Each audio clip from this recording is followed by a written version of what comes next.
Perk, it is St. Louis's own Jayson Tatum, and Jayson Tatum also went off in the Celtics game against the Heat. It's Perk's #1 MVP candidate as we are sitting here right now, and he's playing in front of some special guests, Prince William and Princess Kate. Tatum, he had to go in early, scoring 28 points in the first half on 9 of 14 shooting, Rich. Well, it's the volume in which guys are scoring, but it's also the efficiency, which Kevin Durant a few nights ago, we just saw with Devin Booker, and then here, that first half by Jayson Tatum was flawless. Well, and then in the third quarter here, Tatum gets that one to go. I don't understand how the scoring is so up. I don't care about the take fouls. I don't care about the three-point percentage. Like, Jayson Tatum is playing elite, high-level basketball. But again, he was a first-team All-NBA last year, Perk. That's not something that's like, you know what, the first-team All-NBA guy is going to have an MVP-caliber season the next year. That is not this reach. That's not a hot take. That's just called a take. Perk, how are you feeling watching your guy playing last night? I felt right because I said this. He is the #1 candidate right now for his MVP candidates.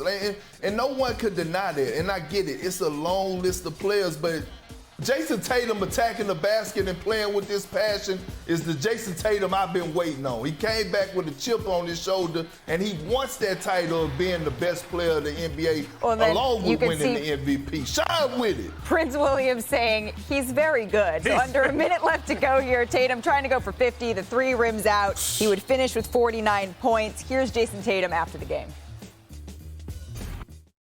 You know, when I was in layup lines today, the birthday boy, Grant, did his best LeBron impersonation and told me I was going to score 50 today. So I just kept that in the back of my mind as I...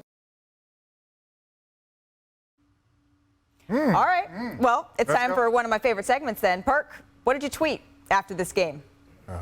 Your favorite segment. My favorite segment. You saw what I tweeted after this game. You know what I tweeted. Here it go right here.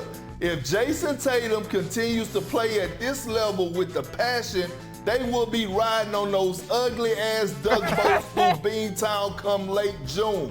I don't see any team beating the Celtics in the 7-game series. Carry the hell on. Are we going to get on those duck boats, Perk? I think we should. I mean, I already didn't roll them through. I didn't already roll on the duck boat, you know what I'm saying, through the Beantown, you know what I'm saying, in a humble way. I say that with all humbleness. But look, here's the thing, right?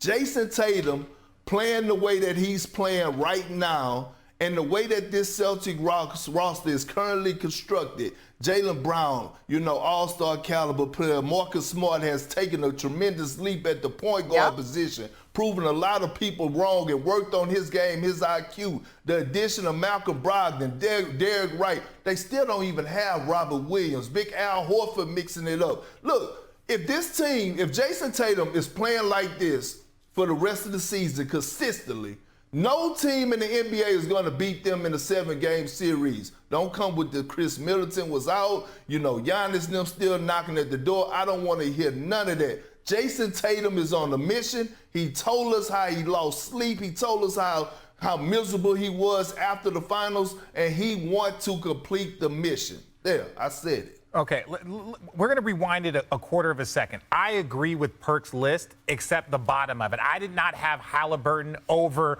That's where we're going? We're going to go to it because I got to establish this, right? I did that. He's trying to make it seem I was saying Luka over Jayson Tatum. That's not what we were issuing.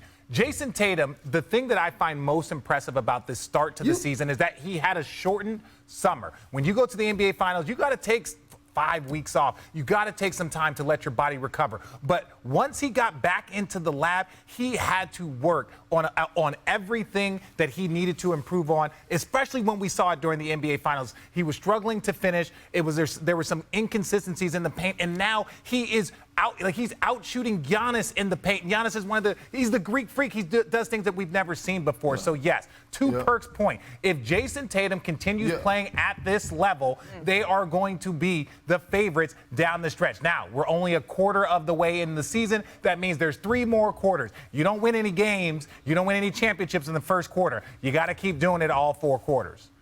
We know that. But Malika, didn't yesterday Richard had complaints about me having Jayson Tatum at the #1 spot because he came on here telling us about how he feel like Giannis should be at the number 1 spot. But then he comes on here today and said, I had no problem with your list 1, 2, 3. I only had a problem with 4 and 5. That's what you said. Listen, our producer telling us to bump. We're not going to break yet. We're not going to break, Greg. I just want to let you know, I had no issue with your 1, 2, 3. I didn't like the bottom of your list. I talked about that, but I also talked about Giannis needing to be higher on that list because he is doing all of the things. They had one less. They had one. It wasn't high enough. Number 2 wasn't high enough, in my opinion. Here's the thing. If you disagree with Kendrick's list, there's one thing that we know that will be true. When we do this again, his list will be different. Oh, 100%.